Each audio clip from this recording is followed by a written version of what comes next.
یہ سوچ جو ہے ان کی، اس سے ان کو کوئی خوشی ملتی ہے یا وہ سمجھتے ہیں کہ اس طرح ان کا کام چلتا رہے گا؟ اس طرح کسی کا بھی کام نہیں چلتا رہے گا. بہت شکریہ. اچھا بھائی صاحب، میرا ایک سوال ہے فارم فنڈنگ کے حوالے سے. کیا آپ سمجھتے ہیں کہ اس پہ کوئی عمل درآمد ہوگا؟ ایک سیکنڈ عطا طارر صاحب اگر 2 منٹ بات کر لیں تو اس کے بعد. بہت شکریہ. دیکھیے، خواجہ صاحب کے کیس کے حوالے سے رسیدیں بھی موجود ہیں اور رسیدوں کی رسیدیں بھی موجود ہیں. اب جن کے پاس رسیدیں نہیں ہیں اور جو 6 سال سے NRO پہ بیٹھے ہیں اور کبھی ایک سٹے آرڈر لیتے ہیں کہ الیکشن کمیشن کا دائرہ اختیار نہیں ہے، کبھی دوسرا سٹے آرڈر لیتے ہیں کہ جو مدعی ہے اس کے پاس یہ حق نہیں تھا کہ یہ اس طرح کی درخواست دیتا فارن فنڈنگ کے کیس میں، اور اب جا کے 6 سال بعد اس بات کو تسلیم کیا ہے کہ یہ ہمارے ایجنٹ نے کیا تھا. بھئی آپ کا ایجنٹ، کیا آپ نے اس کو مقرر نہیں کیا تھا اپنا ایجنٹ؟ اور جن جن ممالک سے فنڈنگ آتی رہی ہے وہ کس مد میں آتی رہی ہے؟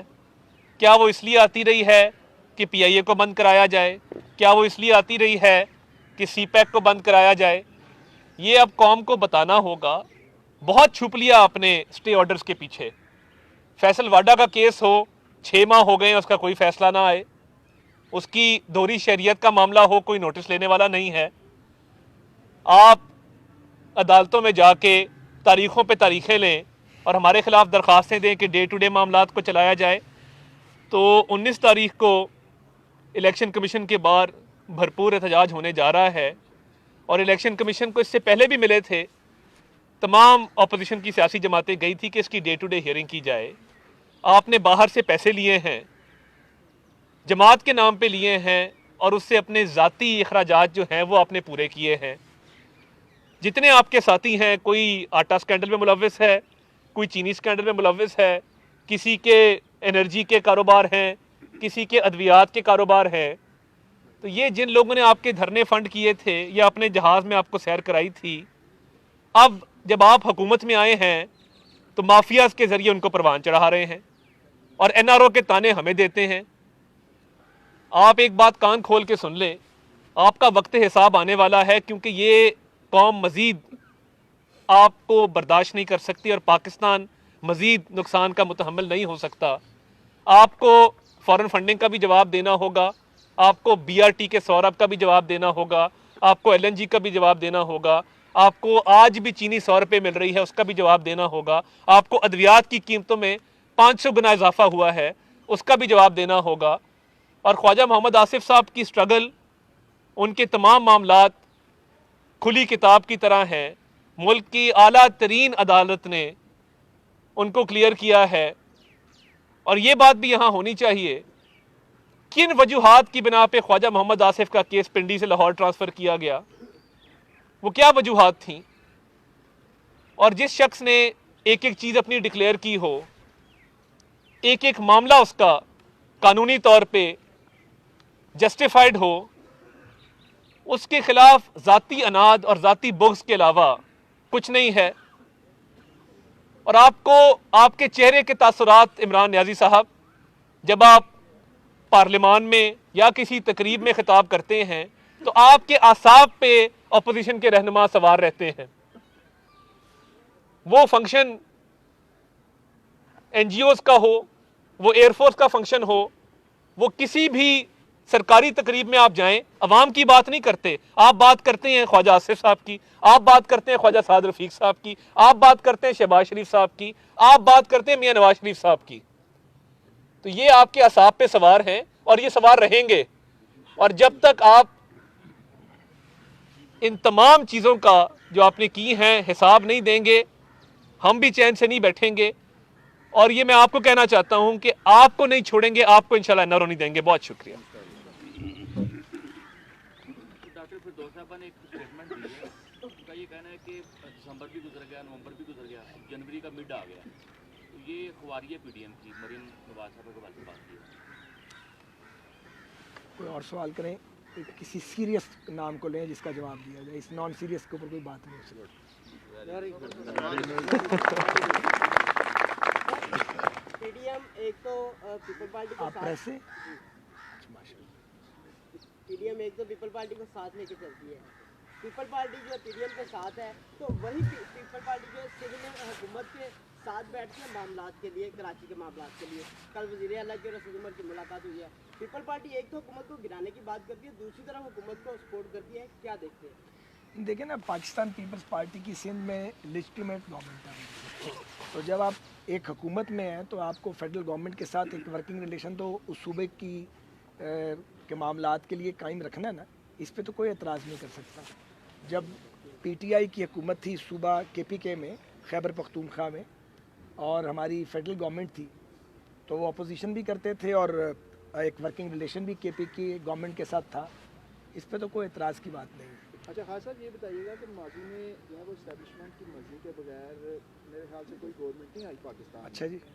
میرا خیال ہے نا، کافی آپ اس میں تفصیلی روشنی ڈال رہے ہیں. تو جس طرح کا اب بیانیہ چل رہا ہے مستقبل قانون کا، تو کیا آپ سمجھتے ہیں کہ مطلب مستقبل میں جو ہے نا کوئی ان کی مشاورت شامل ہو جائے گی؟ کن کی؟ نرمی اسٹیبلشمنٹ کی. میرا خیال ہے اسٹیبلشمنٹ کے علاوہ کوئی اور بات کرتے ہیں. اچھا. اور پہلی بات یہ ہے کہ اپنے رب پہ یقین ہونا چاہیے. اور اللہ کی آواز لاٹھی بے آواز ہے. اور قرآن حکیم میں اللہ کریم نے ٹائم اینڈ اگین یہ کہا ہے کہ جو مکر کرے گا، خرابی کرے گا، فساد فی الارض کرے گا، وہ بھگتے گا. تو میں تو یہ سمجھتا ہوں کہ یہ بھگتنے کا وقت ہے. باقی تو بہانے ہیں، آپ PDM کہہ لیں، آپ لانگ مارچ کہہ لیں، آپ استعفوں کی بات کر لیں، آپ جلسوں کی بات کر لیں. جتنا ظلم کیا انہوں نے اس پاکستان کے ساتھ، اس حکومت نے، تو وہ کیسے ہو سکتا ہے کہ اس کا حساب نہ ہو. ہم نے کیا حساب لینا ہے؟ اصل حساب تو اللہ کریم لیں گے. صاحب آپ کہتے ہیں کہ سرکار کے خلاف بات نہ کی جائے اس کے بارے میں، لیکن PDM کا کوئی بھی جلسہ اس میں سرکار کے خلاف بات نہ کی جائے، برا نہیں ہوتا؟ میں نے ایسی کوئی بات نہیں کی جو آپ سمجھیں. خالد صاحب، یہ اتنے مسائل میں جو اس وقت عوام جو ہے نا وہ گری ہوئی ہے، ہر آنے والے دن میں اس کا اضافہ ہو رہا ہے. یہ پیٹرول کی قیمتیں 15 روز میں 2 مرتبہ بڑھی ہیں. کیا آپ حکومت کا مستقبل کیا دیکھتے ہیں؟ کتنی دیر ہو سکے اگر یہ سارا؟ دیکھیے، جو آپ نے جملہ بولا نا کہ مستقبل کیا دیکھتے ہیں حکومت کا، تو اگر یہ حکومت رہی تو پھر ہمارا ملک کا مستقبل جو ہے وہ روشن نہیں ہے. اس لیے اگر پاکستان کے مستقبل کو تاریکی سے روشنی کی طرف لے کے جانا ہے تو ان کو چلتا کرنا پڑے گا. کیونکہ آپ نے 2.5 سال ان کو دیے ہیں، انہوں نے ہر ادارے کو ڈبویا ہے، کوئی کام بھی ڈھنگ سے نہیں کیا. ایک ہوتی ہے گڈ گورننس، ایک ہے بیڈ گورننس، اور ایک ہوتی ہے نو گورننس. یہ نو گورننس، یہ شغل میلے کے لیے آئے ہوئے ہیں. اور یہ شغل میلے سے تو ملک نہیں چلتے. پاکستان کوئی بینانہ اسٹیٹ تو نہیں ہے. آپ دیکھیے نا، سمجھ ہی نہیں آ رہی ان کو. وہ خود بار بار کہہ چکے ہیں کہ ہم بغیر تیاری کے آئیں گے. یہ انہوں نے کہا ہے، ہم تو نہیں کہہ رہے. ان سے ابھی تک سرا ہی نہیں پکڑا گیا اور آدھی ٹرم گزر گئی ہے. تو اب اگر اور تباہی پھیلانی ہے تو پھر 2.5 سال ان کو دے دینے چاہیے. کیا پاکستان مکمل ہو سکتا ہے؟ اور ویسے بھی یہ کوئی منتخب حکومت نہیں ہے، کیونکہ یہ تو ایک سازش کے تحت آئے. سازش کا آغاز 2014 میں ہو گیا تھا جب ہماری حکومت تھی اور دھرنے ہمارے خلاف کروائے گئے تھے. وہ سازش تھی اور کیا تھا؟ ایک صاحب کو کینیڈا سے بلایا گیا اور ان کو کہا گیا کہ آپ یہاں پہ انقلاب لے آؤ. تو وہ ساری بات پاکستانیوں کو اچھی طرح یاد ہے. تو عمران خان صاحب جو ہیں، یہ کل میں نے پڑھا وہ کہہ رہے تھے کہ باقی سب تو کسی نرسری میں پلے ہیں اور میرا کوئی تعلق نہیں ہے. تو یہ وہ غلط بیانی فرما رہے تھے.